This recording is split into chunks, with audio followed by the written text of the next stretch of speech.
It's Angela again. Welcome to my kitchen. Today I'm going to share with you my favorite almond nut milk recipe. And I should actually call it almond Brazil nut recipe because I do half and half, but I usually just say almond, and it is so yummy. I have pretty much everything here in front of me, so it's a bit crowded, but that's so I won't have to keep going back and forth. So what I like to do is I take my almonds and also the Brazil nuts, so that they can be done separately, but I like to soak them overnight in fresh drinking water. And I use, this is a lot because I peel them all at once, but I use 1 cup of almonds, 1 cup of Brazil nuts to 6 cups of water. That's the ratio. And the reason why I soak them is because almonds have this dark skin, and the skin has tannins, which can taste kind of bitter. So by removing them, it's going to increase the sweetness, the taste in the final product. It's also going to be more digestible because the peeling also has enzyme inhibitors. And that's just something that God put on nuts that helps them to stay stable, and it helps certain insects not to eat them. And so some people find them difficult to digest. And even if you don't, it increases the digestibility by taking off the skin.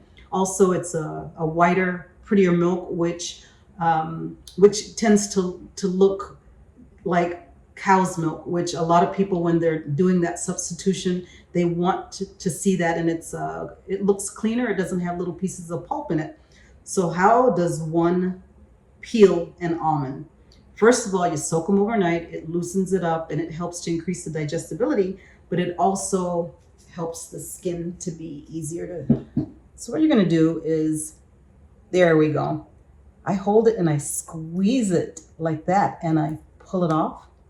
And there you have the skin, and you have your peeled almond. This I just put in the compost. Let's do that again. Take out one, and usually I'm watching TV. It'll take me about an hour to do this very leisurely. So some people feel like, hey, it's not worth it, I'm gonna do it. Some people also have contests to see how far they can shoot their almonds. I'm not gonna do that today either. But if by chance you haven't soaked it long enough and it's a little hard, you can also like scrape it and peel it that way. That takes a lot longer to do than if you can just squeeze it. So there you have it. That's how you peel an almond.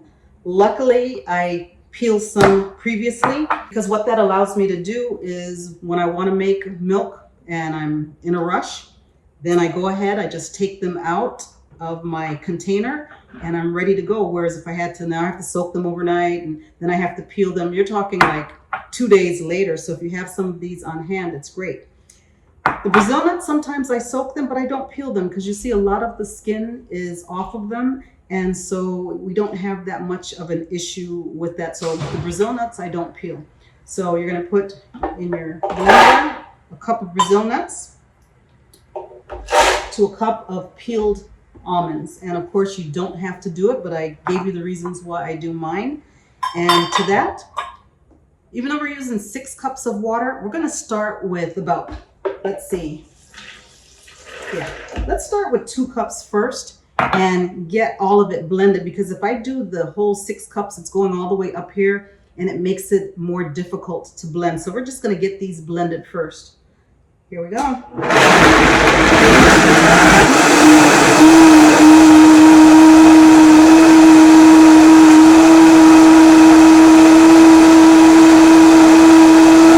I'm not hearing any seeds still, so it sounds good. And then I'm going to incorporate very slowly, just so it doesn't splash all over the place, the other 4 cups. This is clean drinking water.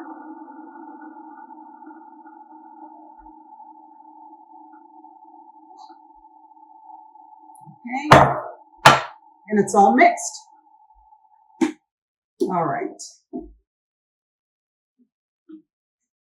So at this point, I'm going to put it through a nut bag, a nut milk bag, or some people sprout their nuts in these bags. There are many different types. This is what they look like.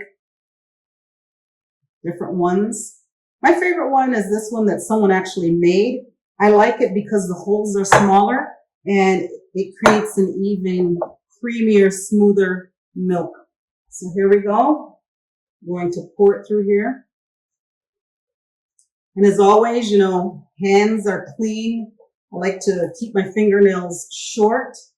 If I'm making this for someone else, I tend to use my biodegradable gloves. I want to be, just extra careful when I'm preparing food for other people. But if I know that this is just for me, I do it. They're my hands. I'm going to drink it all. It's no biggie.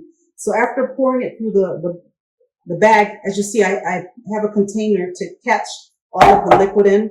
And you're going to pretty much like milk it and squeeze it gently so that the pulp stays in the bag and the liquid, which is the milk, goes into the container. I don't know that I'll show you today. Maybe we'll do it another time. I don't like throwing anything away. I don't like wasting food. So the pulp that stays behind, some people use it as a flour. They dehydrate it and crumble it up, and they use it as a flour to bake with, to cook with. What I will often do with it is I will make some type of cookie or something savory, just depending on what I'm in the mood for. So if it's a cookie, I'll put some stevia, some cinnamon, some nutmeg, just some tasty things, seasonings like that. If I want something savory, that's when I'll do garlic, I'll do pepper, maybe a little bit of olive oil, shape each item into like little cookies, press them down, and then I'll dehydrate them. And then you just make a really nice snack. And that's one way. You don't have to throw away the leftovers.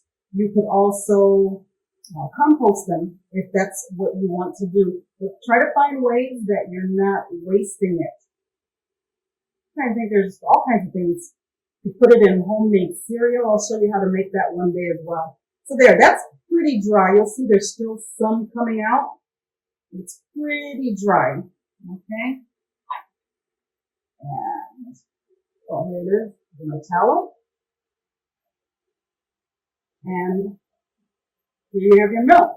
So once again, I'm not going to pour all of it because this is your milk right here. It is done. But I love to add a little bit of flavoring in mine. I like to increase the nutritional component. So here's what I'm going to do. I'll put about 2 cups or so. I'll put that back in. And I like to add a little bit of Irish moss to mine. I'll go ahead and put up there some of the benefits of Irish moss. And this is what it looks like when it's dried. I'll also put down a link where you can get some. Get mine from Amazon. So it's dried, but it's a sea vegetable. It has so many nutrients, vitamins, minerals, iodine, wonderful. So you take a piece, I'd say about a third of that, cover it in water that you can drink, and I just put it in the refrigerator overnight, and then you'll see it relaxes. That's what it looks like. So sometimes I'll take the entire jar and I'll blend it until it's creamy, or I didn't do that ahead of time this time, so I'll take a piece. I'll use this whole piece and stick it in there. It's not brain surgery. It's not rocket science, so I don't need to measure it. And as long as I don't put too much, it's not going to change the flavor. It's not going to make it taste salty, but it will increase the nutritional value. So with that, I know that I need to blend it because it's kind of rubber. It feels like a rubber band in the mouth. So we're going to go ahead and blend that. Okay. And I could have actually put that in when I did the nuts. Could have, didn't think about it, but it's okay. I'm going to go ahead and put this through another strainer just in case there are little pieces of that Irish moss that won't feel good on the tongue. That's the benefit of blending all of the Irish moss ahead of time, because then it's already smooth and you don't have to even think about any of it remaining. But it was pretty smooth. There's nothing left in here. That's good. So I did a good job. Actually, the blender did a good job. All right. So once again, this is your drink. This is your milk. But am I going to leave it like that? No, I'm not. I'm not. Oops, I'm making a mess here. I have to go nice and slow. So I like to add a little bit of non alcohol, vanilla, probably to 6 ounces, to 6 cups like that. I'm gonna put about a teaspoon. And I love, my favorite is pumpkin pie spice. Sometimes I'll do vanilla. And although I love ginger, I would not make an entire batch of ginger. That would be for a small cup where I'd add ginger, turmeric, hot pepper, cardamom, and warm it up a little bit and create like a chai. It's really delicious. But I'll put a few of that, a few shakes, yummy. And then for a little hint of sweetener, I try to avoid sugar so as not to feed bacteria, funguses, which sometimes I have a challenge with if I start eating too much sugar. So this is the brand, the stevia, that I like. I find that it doesn't have that harsh aftertaste like a lot of stevia can. However, it's so easy to go from not enough to too much. So in 6 cups, believe it or not, like 3 drops is probably enough, like 1, 2, 3. And that's like good, just to give it a little hint of sweetness. And actually the almonds by themselves, after they're peeled, they already have a bit of sweetness, but I used to have a sweet addiction. So, I like my things probably a little bit sweeter than a lot of people. The other option is if you grow your own stevia. So what I'll do with this is I'll grow my stevia and I'll put it take off the leaves, wash them, dehydrate them. And then when I have my hot cup, whatever, of tea, coffee, chai, whatever, I'll take one of the dried leaves and sprinkle it, crush it and sprinkle it into my drink, and it just gives it a nice sweet flavor, all natural. So if you can get your hands on some stevia, maybe Home Depot or a nursery, you can do that. Also, another good sweetener that's not going to raise the glycemic index is chicory root. Stevia, I think, is the best. Chicory root can work as well. All right, so we're going to mix that. I'll turn it on, and then I'll just go ahead and add the rest to make sure it's incorporated.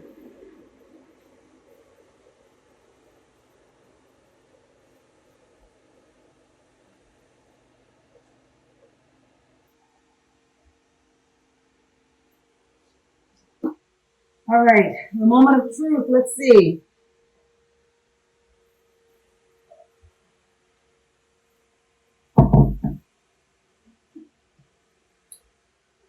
It's just right. This is how I love it.